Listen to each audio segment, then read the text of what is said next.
yes, those results. We have to be frank. It is for the love of nation. It's love for the love of country we're saying this. That doesn't mean that we shouldn't come out, ladies and gentlemen, from any part of the world that you're listening to me. Please, if you have to come out, come and vote on the 18th, I urge you to come out. That's your civic responsibility. We owe that to our nation. Matter of fact, the 18th election is closer to the people. We're electing not the people. We're electing those that make laws in the various states. We're electing our governors. So this is us, and they affect us even properly.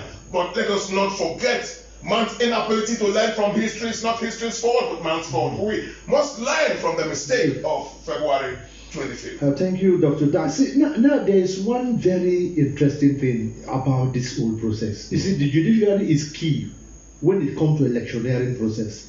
The judiciary is key, I can tell you. It's key. Now, some Nigerians, in fact, a larger number of Nigerians seems to have completely lost hope when it comes to adjudication of electoral matters. What's your take, Mr. Robson? You see, because a larger portion of Nigerians has completely lost hope when it comes to particularly on the line with the adjudication of electoral matters. What's your take, sir? Yes, for me to say something here, I have to be very blunt. Our judiciary, my mother says, I'm a complete equerry man. If they call you 3 times, then something is wrong somewhere. So I won't call them 3 times. They should use their tongue and count the teeth in their mouths. Nigerians have lost confidence in our judiciary. In fact, if our judiciaries do the right thing, the politicians will not take us for granted. This is because as a teacher, I will teach literature, we teach government, we teach arts. Okay? We are told that there is a division of labor. And we are told that when the executive and the legislature finish all their abracadabra, the judiciary is the last hope of the common man. But now, it seems to be it is inverted. The judiciaries are the ones that are giving judgments that are very funny. Take, for instance, somebody has an election for tomorrow, okay, Saturday, right, 18th, okay? You bring the person to court on the 17th. The judge puts that person in jail. The contestants, something is wrong with that kind of judgment. Something is wrong with it. And the same thing that they do, they won't judge the matter until when it is very close, when the tension has boiled. And a journalist by profession, we have what we call journalism, developmental journalism. Okay? You don't just put it on air because you want to put it on air. You will gauge this thing I want to put on air. Of what effect will it build society or destroy society? To be blunt, anytime our judiciary wakes up, Nigerian politicians will stop what they are doing. They are like the tender, giving them the power to operate, to traumatize the people. That's why I'm still insisting there should be an electoral commission that will look into what happened February 25th in Nigeria. Is it that it was a deliberate attempt by people giving responsibility to do something? And who are those that are also culpable? Did money move hand? We have had situations where somebody said, oh, I was threatened to release a result. This is not the first time. In the last election it happened. Somewhere in Imo State, somebody said, oh, that result I released was under gunpoint. Now it has happened again. So this commission is so important because it will put a full stop to what is happening in the judiciary, a full stop what is happening by those who are in authority, those that we are paying with tax money. It will put a full stop to those we appoint to handle responsibilities for us. It will put a stop to those who are fighting to take positions of trust. Something is wrong. How come is it that everywhere any state that the governor is in one party, that party tends to sweep everything. Then there's something wrong in this kind of election. It has been happening all the time. Anywhere there's AAA or PPP, please, any number I call, I'm just calling numbers in my head. That will be the party that will take over everything. And you tell me that election is right? The people who, the people will just follow you. Something is wrong somewhere. And if we want to get it right in our electoral system, it should be that Mr. President told me that he is for nobody and nobody is for him. This is the time to show it. He has just barely 3 months to go. Me, Pastor RUSKIN AMADI, and my NGO, Consumer Satisfaction and Safety Initiative, we want to see something that will happen. Because if at the end of the day, I'm not fighting any elected president, I'm a constitutional man. Except the court removes you. But you can be in power, but a commission that is set up does the work. And that work will tell you whether you have to resign or not. I don't know where they are going to bring those who will be there. But if Mr. President stands his ground and behaves the way he says he is, this could be a parting gift for Nigerians. Let our election system be sanitized. Or else, this continue to happen. And then there will be problem. And that is why we are saying, it is now or never. We have come since 1999. A very long way. This is the longest democracy so far that we have witnessed in Nigeria. Let us not mess it. Among those, as a student, who fought the then military government, I was almost arrested. In fact, I was arrested by 27 then the bottom SSS men just at the gates. Why? Because we are asking the military to leave. Now the military have left. And just like Boogie Watongo said, our democracy is now like one water in our tasty mouths. We can't swallow our democracy, we can't spit it out. But it will remain in our mouth until it is sanitized. Well, thank you very much, Mr. RUSKIN AMADI, for your contributions, wonderful contributions. Yeah, the judiciary is the electoral process, and without the judiciary, I don't think the electoral process is indeed complete. That is where people go to seek redress. Now, there's a common language there. You know, I'm not preempting, but that's where I'm going to come to. You see, there is this language, common language, and the mouth of the electoral officers, or whoever you care to say.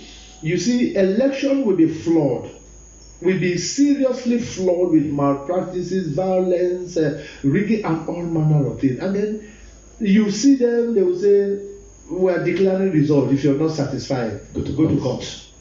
Go to court. We are declaring result. If you're not satisfied, go to court. Is the judiciary living up to its expectations? Particularly when it comes to adjudicating electoral matters. Thank you, my brother. We have seen scenarios in this country where state governors, particularly even influences judges. Right. We have also seen where the judiciary, when it comes to electoral matters, I think even the psyche of politicians is that just win the election first. Once you win, then we then go to court. Even the INEC chairman, if you're not satisfied, go to court. And that's why. That's why I use that. Okay. Yes. Now it was the Lord himself, Lord Montesquieu, who propounded the theory of separation of powers. And he did say that the legislature will make the law, the executive will implement the law, and the judiciary will interpret the law. And he did go to the second leg of it. He said there should be checks and balances. And so the judiciary, it falls on the judiciary now to come to the rescue. Have you read about that book of Forgotten the Incorruptible Judge? This is the time for the judiciary and members of the panel, the electoral petition panel, to begin to show that we have judges that can stand the test of time, judges that can look at governors, that can look at politicians in the face and speak the truth. And this is what we expect those judges to do. If we allow the judges to go back and play the same game again, then we're going through a merry-go-round. We will think that we're going up. You go round and you come back to make a full circle, and you come back to where we started. Is that what we want? Is that the nation we want to build? I think that it's up to the judiciary at this point in time to come to the rescue. And trust me, if the judiciary can come to the rescue in respect of the 25th of February's election and give a fair judgment, then they would have given Nigeria the gifts that they wanted, showing that, although we are to change in the matter of speaking on 25th, that we still have hope. If they do that rightly, they will be building hope in Nigeria that give us even the new Nigeria that we want. Thank you, Dr. Daskeli there. At this point, we're going to quickly join our correspondents who's on standby from Opopokoro local government, where we'll have Patricia Apiafi Adiari. Please take it up from there. Thank you, the presenter, Mr. Adesenibo, for having me.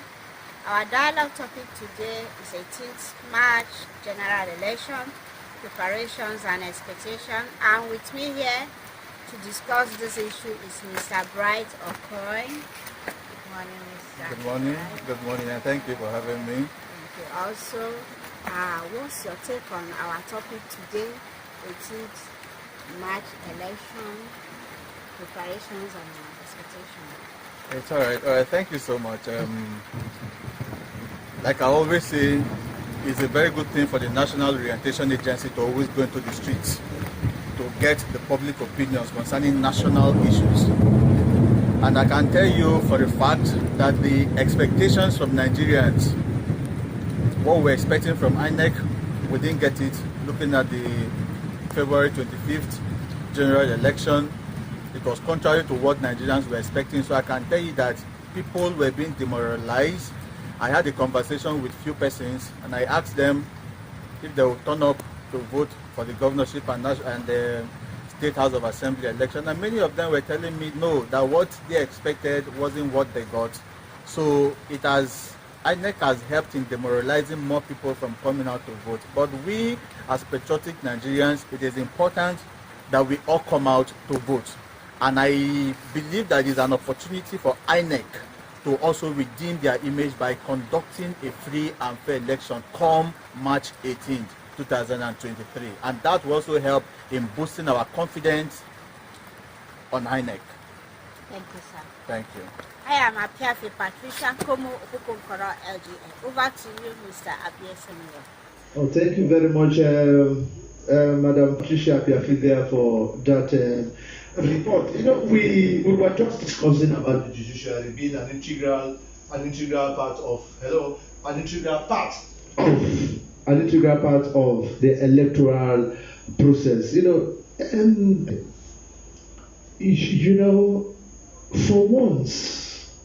For once, the judiciary, apart from, we saw the case in Rivers State, the Amechi case, where the judiciary made a pronouncement, sacking a sitting governor and then asked to swear in. But aside that, this particular presidential election was not followed. The rules of the game were not followed, and they did this election. Sir, for the final time, as we round up this discussion, so that we can begin to take some comments now. Are we expecting anything positive from the judiciary, sir? My hope is in God. But aside that, they said faith without work is zero. So, I was teaching my students yesterday in my school what is tax. And I said, the governor is being paid from the biscuit you buy, you are paying. Okay? They say, how, sir? I say, you are paying because you have 7% VAT. They are collecting from this biscuit and all these things you are buying right here in the school. So, these little ones now, what will they learn if they have people across? Absolutely. So, I don't expect the legislature or the executive, to do much because they are there with power. But the judiciary is the one that will stand them down. As soon as our judiciary begins to hold down on what the rascality of the executive, of the legislature, then we'll see a better democracy. As soon as somebody spends millions of dollars, okay, as soon as they spend those money finish, and then you lost out. Judiciary is able to detect and say, hey, money influenced what happened. Therefore, go back and redo. That person will spend less. The person coming next will take precaution. Then they will go back to when we had, sorry to say this, the SDP NRC days. We'll go back to house campaign. How many of them are campaigning? Nobody campaigned to me, to my house, to my household. They feel I should come to the primary school. So sorry, let me just continue here. At this point, we're going to open 6587355. I take it once again in case I'm too fast.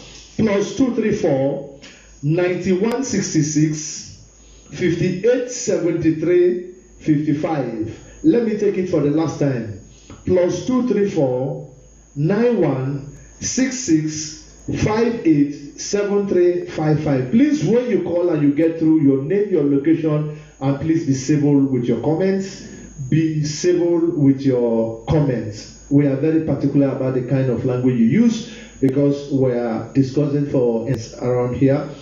Of shifting the election barely 24 hours to the time. What is the implication? I think that INEC did say that was Wednesday night, right? Yes. That they were waiting for the judgment because they were already in court, and so they needed that time to reconfigure the server, the beavers rather, to reconfigure the beaver. So it wasn't possible as a function of time to do that. They needed like 2-3 days to be able to do that reconfiguration.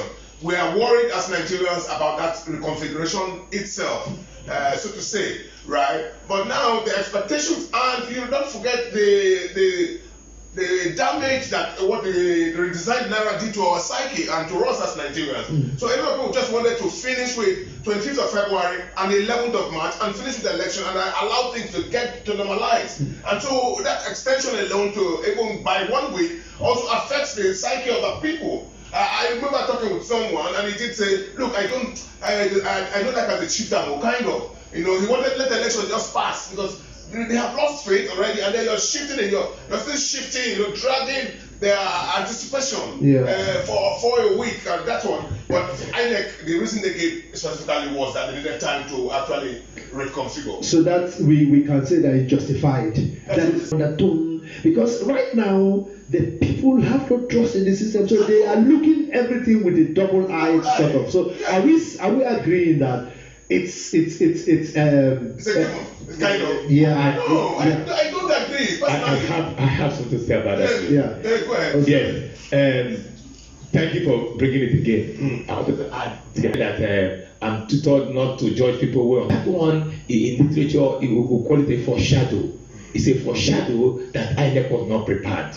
Okay? Thank you, sir. It's a foreshadow that INEC was not. That's one word I just needed. Just one word I just needed. INEC is indeed, lagging, Okay, viewers, let me just quickly make this announcement. We shall continue this discussion next week, same time, for want of time. So please, you join us, the same platform, you join us. So, sir, you have just hit the nail on the head. At this point, we're going to take some messages from the correspondence. Citizens, the first, they are warning INEC not to misbehave in the forthcoming election. INEC, you've heard, people live there, so we're going to not misbehave. We're going to put on ourselves together very well and redeem on our name. This one is from Bridget Edemio. Citizens should exhibit high sense of decorum, maturity, matured attitude and disposition on election day. Thank you, Bridget, for your comments there. We saw during the last election will not repeat itself. Thank you, Lekal Majority. Douglas Matisse is watching live with us. It's expected from INEC. Many are discouraged with the 25th February election. INEC, you're hearing that. And you're hearing that's the purpose for which you are here. If you're listening, please put yourself together and make amends so that you can restore hope on the people. This one is coming from Patricia Senebo. Kudos, NOA River State. Oh, thank you very much. Irene, it's good to know that you're streaming live with us. Peter Igabie, why is it that INEC lacks the power and resources to make arrests and thoroughly investigate electoral offenses in Nigeria. Thank you, dear Peter Kabir, for your comments here. When we spam, oh, thank you very much for your comment there. This one is coming from Oliver. Why didn't they upload result from polling units for transparency? That's a question that INEC, I believe, is hearing right now to answer. It is not for me. Here, INEC, please, INEC, do the needful, transmit your results from the polling unit. That is the beauty of the beavers, and that is the purpose for which billions of naira was spent to procure that beavers in the first place. Please put it to good use and then let Nigeria have hope once again on the electoral system. At this point, this is the far we can go, this is the much we can take. The comments are there. Very plenty comments, you know, they're there. Now, let me say this. Let's take time to talk on this. You know, do you think there will be an improvement? Do you think there will be an improvement come 18th of March 2023? I want these questions to be taken into, and what do you think? Because we'll take our turns to react to this question. Do you think there will be improvements? What do you think INEC should do so that to redeem our image and then to make people to come out and expect what they wanted to see? You know, just take it and then yes, as we round up, I think our time is far spent. INEC has a lot to do. INEC should hit the media full force to tell Nigerians that they made mistake and they have done corrections. Life is all about making corrections. Two, the federal government should do something. Certain persons feel that they have authority to say anything, do anything during elections, and nothing happens to them. And that is where we have problem. Look, I can't imagine that somebody will storm a collection center and make away with all the materials, even aided by security agencies, and nothing happens to that person. The person is called a lion, called a tiger, called a jackal. Then what do you expect from the people? How can they be coming out to vote all the time, and then their vote will not count? I don't want to spare any of the parties. None of them, it is a commission that will say that they didn't do anything. Even the ones who don't know their names. Okay, thank you, Dr. Daskali. Yes. In your own opinion, what should INEC do? You know, considering the 18th of March election that is forthcoming, what should INEC do? Look into the camera, talk to INEC officials. I'm sure they will, you know, in one platform or the other, they are connected to this program. They are listening. What do they need to do to redeem, you know, to make Nigerians come out en masse and to have faith in the system once again? INEC, you know truthfully that on the 25th of February, you did not meet up the expectations according to your own rules. It was like, you know, changing the goalpost in the middle of the match or something like that, right? So one, timely arrival for the 18th of March election, timely arrival of materials is key. If the last, for 25th, some places you realize that they said materials have not reached or did not arrive on time. Timely arrival of materials. Two, sensitization of the people, but principally to redeem that image that they have done or people have done. Please give unrestricted access to all those that are in court to get to the database. If you give them access, Peter Obi, article, for any party that's in court and says, look, I want the materials or I want access to what that information you have in the database, please give to them. If you are transparent and you give to them and the result shows what it is, at least you would have sufficiently done your part. But just also get ready and also ensure that on the 18th, that the beavers actually works. Look, you have lost faith in the Nigerians have lost faith in you. You must build back that credibility, and I think you have that chance. That chance comes for you, Chairman of INEC, on the 18th of March. Please ensure that you give Nigerians at least what they look forward to. INEC, you have heard it. You have the chance, ample opportunity, good time to redeem your image. And this is the time to do it. Fortunately, the elections have been shifted. You have about 6-7 days to this time. put your acts together, put your loose ends together, and make the people have confidence in you once again. It is on this note that we're going to round up today NOA River State dialogue. I want to, deeply appreciate everybody that participated with us. Network was not our friend, so if you don't hear your comments, it's not because we are despising you, it's not because we don't want to take it. Network was not our friend. We are having some issues, some difficulty here and there to read some messages, but next time, there is also a next Friday, your message will be read. I want to quickly appreciate my good brother here, Mr. RUSKIN AMADI, for your time. I know this is a period when time is of essence. In fact, Naira crunch, people don't move anyhow. Before you move, you need to be very calculated. But you're here with us. Thank you very much for coming. Dr. Das Kelly, for your vibrant participation. I just want to appreciate you. I say thank you for coming. Your time, you are in the podium, you probably would have been in the podium as a priest of the podium. Do one thing or the other, but you give it up for the NOA River State Dialogue. We appreciate. Thank you for your comment. We also want to use this opportunity to appreciate our Director General, Dr. Gaba Abari, who has given us this platform to do whatever we're doing. So we know that in your time, and most times you watch this program and you make contribution. Thank you very much, sir, for this platform. We want to thank our own Mr. Dr.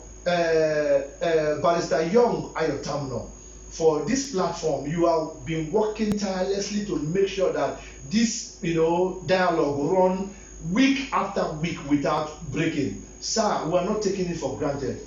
We say thank you. We appreciate you very much. I also want to appreciate our studio, the director of NOA River State Dialogue, the HOD ICT is no other person, a very patient person, very meticulous person, very consistent person. He's the man behind the camera, making sure that everything works for us. He's no other person than Arole Bricks. Thank you very much for your patience, your hard work and everything. We thank you so much.